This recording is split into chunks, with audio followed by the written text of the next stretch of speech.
Did you know that each color has its own color code?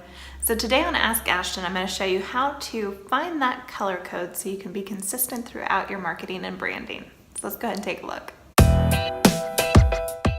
In order to get the correct color code from a picture or a logo, I use the website html-color-codes.info, and I can upload an image directly to the website.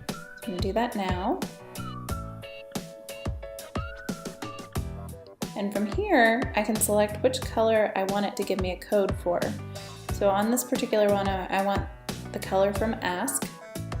So it's chosen that color for me. I come down here and I copy that color code.